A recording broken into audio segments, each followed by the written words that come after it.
So the farmer from Ranchi still has the big hits. But I think it would be unfair if we don't talk about an exceptional bowling performance by the Delhi Capitals, especially from Khalil, Ishant and Mukesh Kumar towards the end. So it was bowling to the field done right, right?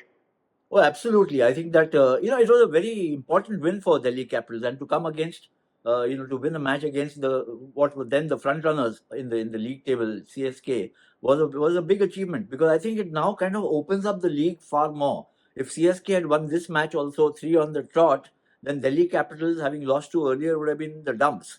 And then it opens up two bigger leads. So right now, I think the league is very interestingly poised.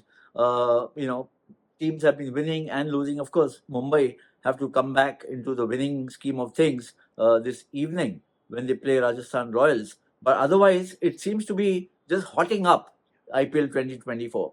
Yeah, and of course, we do have to talk about MS Dhoni for what he did and also for viewership purposes. Dhoni turned back the clock, hit 36 of 17, if I remember correctly, and also the other wicketkeeper batsman in the match, Rishabh Pant, also made a 50, and he seems to be progressing well as we head deeper into the tournament. And as for Dhoni, I don't think many CSK fans would mind this loss if it means that Dhoni is back in form. So, what did you make of both innings? And incidentally, both of them hit 100 sixes.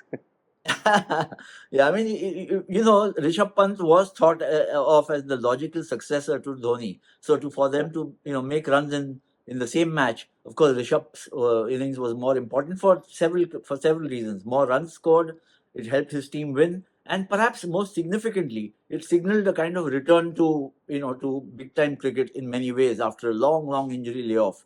So in the context of his own career for Delhi Capitals as well as Indian cricket, Rishabh's was the more significant innings, but that's not to kind of diminish Mahendra Singh Dhoni's, what can I say? It's cult status. It just seemed that fans were just happy to see him go there and make those runs, irrespective of whether his team won or lost.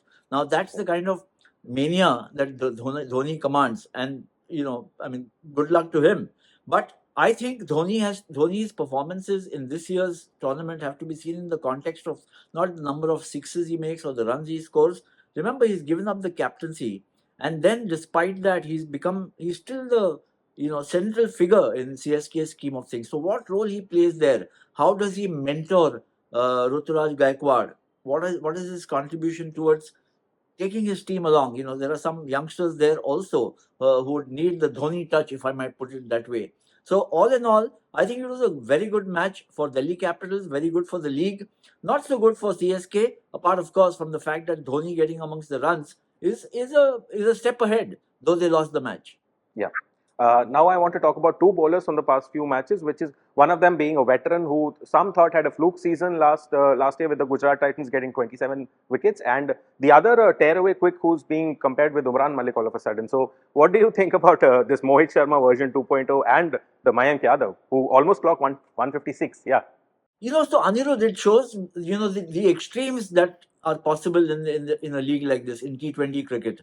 Generally, the thinking was that in T20 cricket, you almost stereotype the kind of bowlers you'll have, just much as you have batsmen. They have to innovate, they have to improvise, they have to play outrageous strokes, this, that, and the other. Sometimes people forget that experience matters a lot. Mohit Sharma has been proving that last season, this season. We saw Ishant Sharma in the match against CSK for Delhi, proving his value as an experienced campaigner. So it needs both sorts.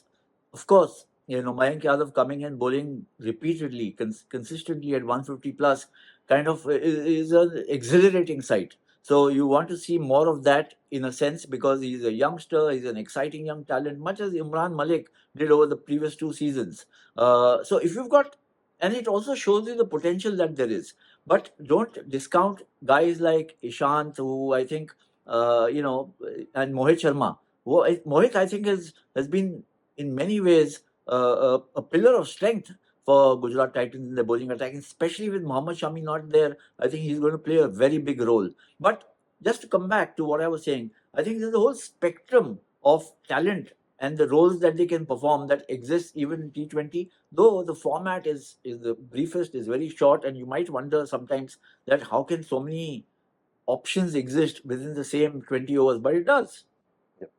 And lastly, so the game to look forward to now is a big one, which is the Mumbai Indians, this time at the Wankhede, taking on Rajasthan Royals. Now, Mumbai have lost both matches and Rajasthan have won both their matches. And What do you think would be the mindset in the Mumbai camp right now?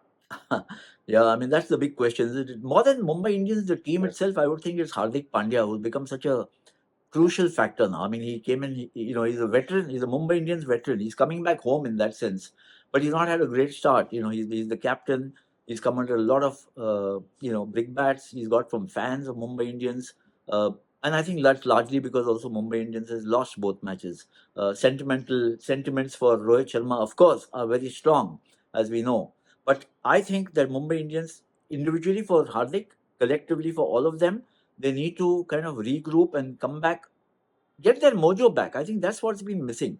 It's not much to do about the lineup that they've got in terms of talent. The talent is there. I mean, they've also got Bumrah back. They've got young guys like Tilak Verma in form. Rohit has not looked out of form either. Tim David has been getting runs and so on. So it's not about the talent. It's getting things back on the rails. And sometimes there's no magic mantra. You have to kind of see the situation and amend your game or tweak your game accordingly. And I think somewhere that also applies to the mistakes where the Mumbai have made, and especially I think it's come in the tactics or the strategies. So that's where it's become, the focus is so sharp on Hardik Pandya. But we'll have to wait and see. 3 defeats on the trot. Remember, Mumbai have fared worse in previous years and gone on to win the title. But if you lose 3 on the trot, then you're very much on the back foot. So that's something they have to guard against. Yeah, and for the sake of the league and as a neutral fan, I think all the neutrals would want Mumbai to win so that the league opens up, as you said earlier. Also, I must add here. I mean, I'm from Mumbai. When the match is in Mumbai, I'll be going there. But Rajasthan, we spoke about the options and this wide spectrum of talent and the skills that you can see. Look at Rajasthan. They've got Riyan Parag, Sanju Samson, Yashasvi Jaiswal, 3 youngsters banging on the doors of the selector saying, "Look at us, look at us, look at us." Then you got veterans like Yuzvendra Chahal trying to make a comeback into the Indian team. So to Ravi Ashwin, don't discount him.